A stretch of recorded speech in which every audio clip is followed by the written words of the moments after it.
Hello everyone, आज के video में हम देखेंगे कि समाकलन की प्रक्रिया क्या होती है। इंटीग्रेशन या समाकलन क्या होता है। मैथ्स में खासकर 11th और 12th के स्टूडेंट तो पढ़ते ही हैं, पर इसका साइंस में भी यूज़ होता है, फिजिक्स में भी यूज़ होता है। इसके साथ साथ कुछ प्रतियोगी परीक्षाओं में भी इसका यदि ज्ञान रहे तो आप बहुत अच्छे से वहाँ पर कुछ न्यूमेरिकल सॉल्व कर सकते हैं।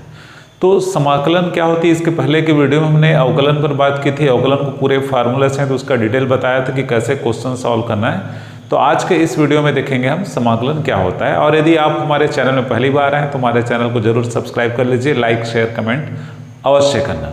चलिए आगे बढ़ते हैं। तो यहाँ पर समाकलन अवकलन की विपरीत क्रिया होती है। अवकलन को जैसे हमने किस प्रकार लिया हुआ था, d/dx, ये f ऑफ x ऐसा है ना। ये x का एक फलन होता है, इसका x के सापेक्ष अवकलन है ना। t का फलन होगा, t के सापेक्ष होगा। तो d/dx f ऑफ x है, इसका वैल्यू मान लो यहाँ पर f ऑफ x आता है। ठीक है। समाकलन में क्या होता है, ये ऐसा एक चिन्ह होता है और जिसके सापेक्ष हो रहा है, जैसे x के सापेक्ष हो रहा है तो dx लिखेंगे। तो यहाँ पर मान लो ये fx, तो ये आएगा यहाँ पर f ऑफ x है ना। ये एक फलन था, स्मॉल f है, इसमें कैपिटल, मतलब स्मॉल f का अवकलन करने पर कैपिटल F आ रहा है, तो कैपिटल F का समाकलन करने पर स्मॉल f आएगा, है ना। उल्टा मतलब समाकलन, मतलब जिस फलन का हमने अवकलन किया है तो जो आता है उसी फलन का यदि समाकलन करेंगे तो जिस फलन का अवकलन किया है वो आ जाता है वापस। तो इस प्रकार समाकलन और अवकलन एक दूसरे के विपरीत क्रिया है ना। इसको हम अभी प्रूव भी करेंगे जब समाकलन का पूरा फार्मूला हम देख लेंगे। अवकलन का पूरा फार्मूला तो हम देख चुके हैं, है ना। यदि आपने उस वीडियो को नहीं देखा होगा तो आप हमारे चैनल का नाम लिखकर डिफरेंशिएशन या अवकलन लिखकर सर्च कर सकते हैं तो आपको मिल जाएगा। ठीक है। तो यहाँ पर integration f of x dx equal to ऐसा, तो ये समाकलन का चिन्ह हो गया।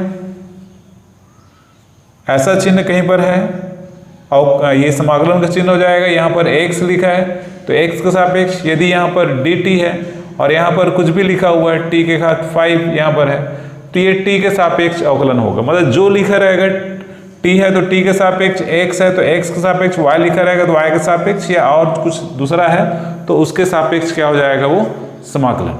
समाकलन दो प्रकार का होता है। पहला होता है अनिश्चित, है ना, इंडेफिनिट इंटीग्रेशन। दूसरा होता है निश्चित या डेफिनेट। ठीक है। अनिश्चित समाकलन और निश्चित समाकलन। अनिश्चित समाकलन में जो उत्तर आएगा, उत्तर है वो अनिश्चित होगा। इसमें जो उत्तर आएगा किसी प्रश्न को हल करने पर वो क्या होगा, निश्चित होता है ना। इसको जैसे यदि हम सिंपल ऐसा लिखें, किसी फलन ये f ऑफ x है, इसका आंसर यहाँ पर f ऑफ x आ रहा है, तो इसका जो आंसर आएगा, है ना, जैसे जो फलन था, फंक्शन था, वो क्या था, x के फॉर्म में था, तो उत्तर भी x के फॉर्म में कुछ ना कुछ आएगा। मतलब उत्तर में भी क्या रहेगा, x रहेगा। जबकि जब निश्चित की बात आती है तो इसका एक सीमा होता है, ये निम्न सीमा या लोअर लिमिट, उच्च सीमा या अपर लिमिट, है ना। एक एरिया, मतलब एक कंडीशन रहता है कि यहां से यहां तक ही आपको इंटीग्रेशन करना है, इस नंबर से इस नंबर तक, ऐसा। तो इस केस में इसको जब सॉल्व करते हैं तो f ऑफ x का इंटीग्रेशन तो वही होगा, स्मॉल होगा, है ना। हम मानकर चल रहे हैं कि इसका इंटीग्रेशन इतना है तो यहाँ पर भी उतना ही होगा, पर उसमें लिमिट a टू b होगा। और इस लिमिट को लगा देते हैं इसमें, इस लिमिट को लगाएंगे यहाँ पर, तो पहले ये अपर लिमिट को x के बदले रख देते हैं तो ये f b हो जाएगा। फिर माइनस करके x के बदले क्या रख देते हैं, a रख देते हैं, तो ये आंसर होता है। तो आंसर में x नहीं आता है, बल्कि जो संख्या या जो लिमिट यहाँ पर a से b था उसको रखने पर जो भी आंसर आता है तो वह एक अचर राशि होती है। अच्छा, इसमें जो आंसर आएगा वो चर मतलब x के फॉर्म में रहेगा या y के फॉर्म में रहेगा, तो उसका मान कुछ भी हो सकता है ना। जबकि इस केस में क्या होगा, एक संख्यात्मक मान आएगा या उसमें कोई कांस्टेंट आएगा, मतलब फिक्स रहेगा इसका वैल्यू, और कुछ मतलब आंसर है वो निश्चित होगा, उत्तर है वो निश्चित होगा। ठीक है, तो ये इस प्रकार समाकलन होता है। अब हम फार्मूला देखेंगे, तो फार्मूला के बाद कुछ न्यूमेरिकल सॉल्व करेंगे, कुछ गणितीय प्रश्न हल करेंगे, तो आपको ये पूरी तरह से क्लियर हो जाएगा। चलिए देखते हैं। ये सभी समाकलन के जो फार्मूला यहाँ पर हमने लिखा हुआ है, ये अधिकतर यूज होने वाले फार्मूले। इसके अलावा जब मैथ्स का डीप स्टडी करते हैं, क्लास 12 के सिलेबस में रहता है, तो वहाँ पर और अनेकों फार्मूले आते हैं, पर ये सिंपल फार्मूला है जिसके आधार पर न्यूमेरिकल जनरली सॉल्व किए जाते हैं। ठीक है, तो यदि आपको अवकलन के फार्मूला अच्छे से याद है ना, मैंने पहले ही बताया अवकलन की विपरीत प्रक्रिया होती है समाकलन, तो अवकलन के फार्मूला आपको पहले से यदि पता है तो समाकलन के फार्मूला को याद करना बहुत आसान रहता है। जैसे देखते हैं यहाँ पर है ना, integration dx equal to x होता है, मतलब यहाँ पर कुछ नहीं, मतलब क्या है, एक का अवकलन क्या होगा, एक का समाकलन क्या होगा, x। ये वैसा ही जैसे x का अवकलन क्या होता है, 1 होता है, मतलब इधर जो है उसका समाकलन हो रहा है, इतना आ रहा है, इधर जिसका उसका अवकलन करोगे तो ये आएगा वापस, है ना। x के घात n का समाकलन क्या होगा, x to power n+1 upon n+1, मतलब उसका एक घात बढ़ जाएगा और नीचे उस बढ़ी हुई घात से भाग देना है। 1 अपान x का इंटीग्रेशन क्या होता है, log x, e to power x का उतना ही होगा, इसका अवकलन भी उतना ही होता है। यहाँ पर 1 अपान x, इसका अवकलन करने से 1 अपान x आता था, आप फार्मूला याद करोगे तो आपको पता चल जाएगा। sin x का समाकलन माइनस cos x, क्योंकि cos x का समाकलन अवकलन होता है minus sin x। cos x का integration sin x sec square x का इंटीग्रेशन tan x, है ना। cosec स्क्वायर का इंटीग्रेशन क्या होगा, minus cot x, tan x का इंटीग्रेशन log sec x, है ना। यहाँ पर ये cot x का होगा, है ना, जो इंटीग्रेशन cot x dx, ठीक है, इंटीग्रेशन cot x dx का होगा log sin x। और यहाँ पर है, मान लो कोई अचर का गुना हुआ है c f of x dx, तो अचर है वो बाहर आ जाएगा, कांस्टेंट उसको बाहर लिख देंगे, बाकी इंटीग्रेशन जैसा होना है वैसा ही होगा। और यदि यहाँ पर u और v के फॉर्म में है, दो फलनों के योग के रूप में u और v कोई दो x के फलन है, दोनों प्लस या माइनस ग्रुप में है, तो दोनों का अलग अलग इंटीग्रेशन होगा, प्लस है तो प्लस रहेगा, माइनस है तो माइनस रहेगा। और यहाँ पर दो फलनों का गुणनफल है u इंटू वी dx, है ना, दो फलनों का गुणनफल, u और v x के दो फलन है, दोनों का होना है। तो क्या करेंगे यहाँ पर, इसको खंडशः समाकलन या इंटीग्रेशन बाय पार्ट्स भी कहते हैं, है ना। खंडशः समाकलन या इंटीग्रेशन बाय पार्ट्स, मतलब दोनों पार्ट का अलग अलग इंटीग्रेशन होता है। ये जैसे इसमें से किसी एक को फर्स्ट फलन, किसी एक को सेकंड फलन मानना पड़ता है इसमें, है ना। जैसे और यहाँ पर जैसे देख रहे हो u को यहाँ पर फर्स्ट फलन माना गया है, इसको सेकंड फलन माना गया है, तो फर्स्ट फलन को वैसे ही लिखना है, सेकंड फलन का यहाँ पर इंटीग्रेशन हो रहा है, समाकलन हो रहा है, माइनस समाकलन, फिर कोष्टक के अंदर पहले फलन का अवकलन और दूसरे फलन का इंटीग्रेशन, ठीक है। तो उसका जितना भी रिजल्ट आएगा उस पूरे का समाकलन फिर से करना है। तो ये समाकलन का एक महत्वपूर्ण सूत्र है। तो इसमें जिस फलन का अवकलन पता, क्योंकि अवकलन हो रहा है, जिसका अवकलन पता है उसको पहला फलन माना जाता है जनरली। अब हम कुछ न्यूमेरिकल्स देखेंगे, कुछ गणितीय प्रश्न देखेंगे, जिसके आधार पर आपका पूरा कॉन्सेप्ट यहाँ पर समाकलन के ऊपर क्लियर हो जाएगा। अब हम समाकलन से संबंधित कुछ न्यूमेरिकल्स देखेंगे, है ना, कुछ गणितीय प्रश्न यहाँ पर देखेंगे तो आपका पूरा कॉन्सेप्ट है क्लियर हो जाएगा। जैसे एक क्वेश्चन है ना, इसको समाकलन को i से दर्शाते हैं, i इक्वल टू ऐसा लिखा जाता है जनरली, मान लो x के घात 6 है ना। आपको क्वेश्चन को देखना है और क्वेश्चन को देखने के बाद आपको जो फार्मूला याद है, इतने सारे फार्मूला आपने लिखा हुआ है, तो फार्मूला को याद करना बहुत आवश्यक है। उसके बिना आप न्यूमेरिकल सॉल्व करोगे तो आपको कठिनाई होगी, तो सबसे पहले फार्मूला याद कर लेना चाहिए। तो जैसे इस प्रकार एक क्वेश्चन है, i equal to integration x to power 6 dx, इसका हमको समाकलन करना है। तो इसकी तुलना हम करते हैं इधर के किसी फार्मूला से, तो ये फार्मूला यहाँ पर आता है, यहाँ पर x के घात 6, वहाँ पर क्या है x के घात n, ठीक है। ये x के घात n है और यहाँ पर n के बदले क्या है 6 है, तो क्या हो जाएगा जो राइट हैंड साइड है x के घात 6 धन 1 बटे 6 धन 1, तो क्या हो जाएगा x के घात 7 बटे 7, ये आंसर हो जाएगा, है ना, बहुत सिंपल। और भी जैसे क्वेश्चन है, एक क्वेश्चन i इक्वल टू ऐसा 4 रूट एक्स डी एक्स, है ना, 4 रूट एक्स डी एक्स, 4 यहाँ पर अचर है, तो अचर है मतलब सबसे पहले तो आप ये वाला फार्मूला लगा दो अचर, और ये तो x का फलन है क्योंकि x इसमें है, तो अचर को बाहर कर दो पहले, ऐसे x को घात के रूप में लिख दो, तो x का घात 1/2, तो यहाँ पर भी ये यही फार्मूला लग जाएगा x के घात वाला, तो 4 को 4 ही लिखो, x के घात हो जाएगा ये 1/2 धन 1 बटे नीचे भी वही सेम आएगा 1/2 धन 1, है ना, n का मान 1/2 है, +1 ऊपर नीचे होना रहता है, तो अब हो जाएगा ये 4 x के घात हो जाएगा 3/2 बटे 3/2, है ना, 1/2 और 1 को जोड़ेंगे 3/2, अब ये हो जाएगा 4, इस 3/2 को ऊपर लिखेंगे तो हो जाएगा 2/3, x के घात ऐसा, तो हो जाएगा 4 दूनी 8, 8/3 और x के घात 3/2, ये होगा आंसर। तो इस प्रकार सॉल्व किया जाता है ना, बहुत सिंपल तरीके से, आपको फार्मूला याद होगा तो आप आसानी से सॉल्व कर सकते हैं।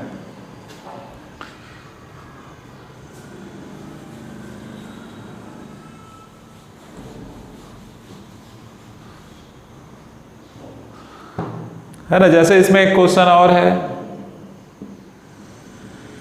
dx upon root x. अब यहां पर इंपॉर्टेंट बात ध्यान देना, ये जो इसकी लिमिट है, अब यहां पर लिमिट आ गया मतलब ये निश्चित समाकलन है। इसके पहले हमने 2 एग्जाम्पल देखा, वो अनिश्चित समाकलन के अंतर्गत था, वहां पर कोई सीमा या लिमिट नहीं थी, तो उसका आंसर है वो x के फॉर्म में ही आता है, मतलब x के रूप में कुछ ना कुछ रहेगा, तो वो अनिश्चित होता था। अब यहाँ पर जैसे सॉल्व कर रहे हैं इस क्वेश्चन को, तो यहाँ पर आप देखना कि इसका आंसर एक निश्चित वैल्यू आएगा, है ना, i equal to 0 to 1 dx upon root x है, तो ये इसको क्या लिख सकते हैं 0 to 1 x टू पावर -1/2, है ना, ये रूट एक्स को मतलब क्या लिखते हैं x का घात 1/2, नीचे है इसलिए ऊपर जाकर माइनस में हो जाएगा ऐसे।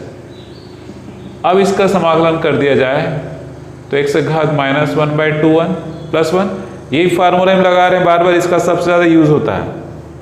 नीचे यहाँ पर क्या हो जाएगा x नीचे -1/2 +1, और इसमें लिमिट लगेगा 0 to 1, तो ये हो जाएगा i इक्वल टू, इसको सॉल्व कर लो, ये इसको लघुत्तम लेकर हल करोगे तो x का घात हो जाएगा 1/2, है ना, ये 2 ऋण 1, तो ये नीचे भी हो जाएगा 1/2, 0 to 1, है ना, i इक्वल टू ये 2, अब ये ऐसा हो जाएगा 2 और x का घात 1/2 मतलब रूट एक्स, लिमिट इसमें है 0 to 1।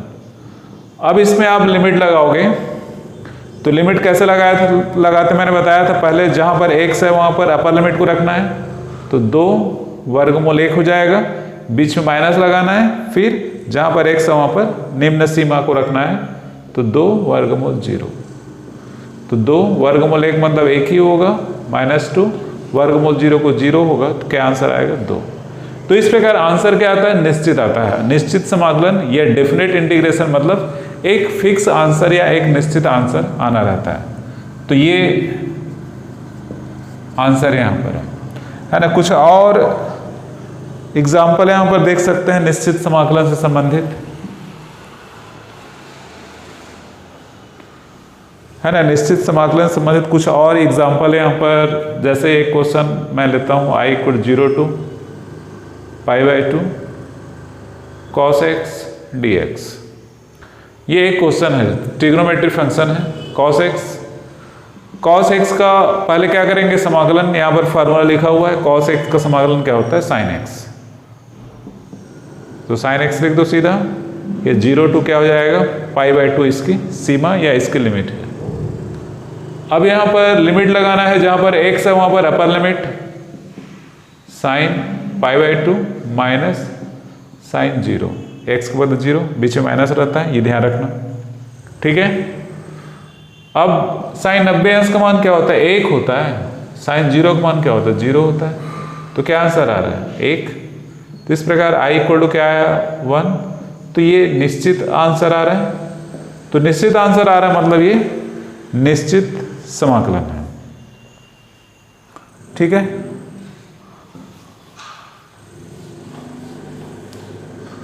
और एक क्वेश्चन इसमें है, आई इक्वल टू 7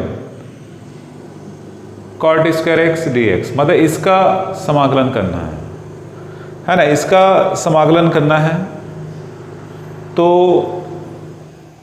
सबसे पहले तो 7 कांस्टेंट उसको बाहर लिख दो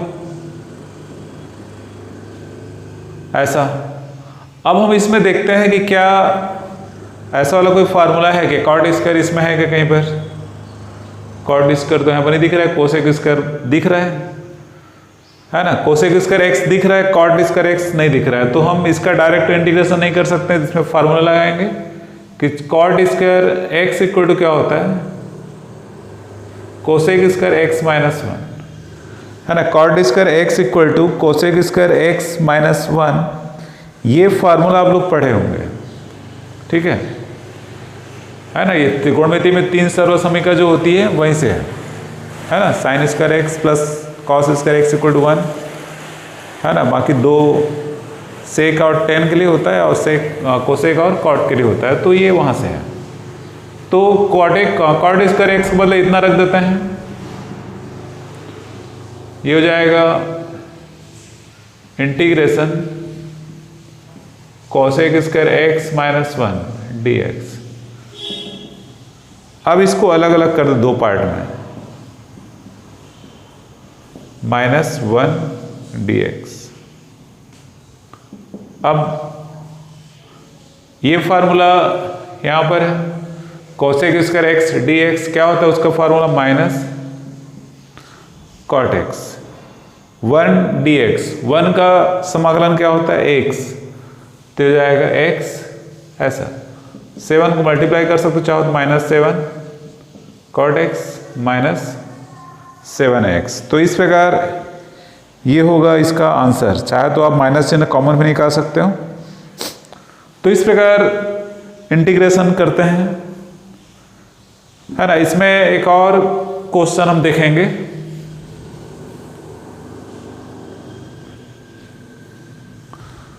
है ना। इंटीग्रेशन आई इक्वल टू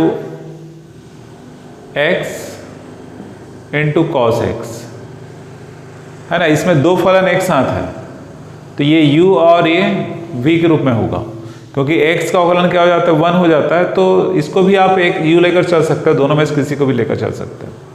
तो जब इसका इंटीग्रेशन होगा x, इसमें वहाँ रखेंगे u के बदले x रखेंगे, v के बदले cos x। तो u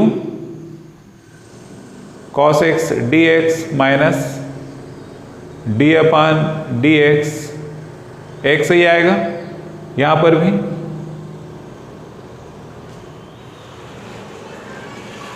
cos x dx और पूरे का dx। ठीक है। तो ये हो जाएगा i equal to u cos x का समाकलन क्या है? फार्मूला लिखा हुआ है sin x, और यहाँ पर u के बदले हमको x लिखना था, x into sine x minus यहाँ पर x के सापेक्ष ही अवकलन क्या हो जाता है? 1 हो जाता है। cos x का क्या हो जाएगा यहाँ पर? sin x। ठीक है, sin x और ये dx। ठीक है। अब ये i into x, I equal to x into sine x minus, ये 1 का गुना होगा sin x ही आएगा, और sin x का समाकलन क्या होता है? Minus cos x। तो ये माइनस प्लस हो जाएगा और ये cos x ऐसा।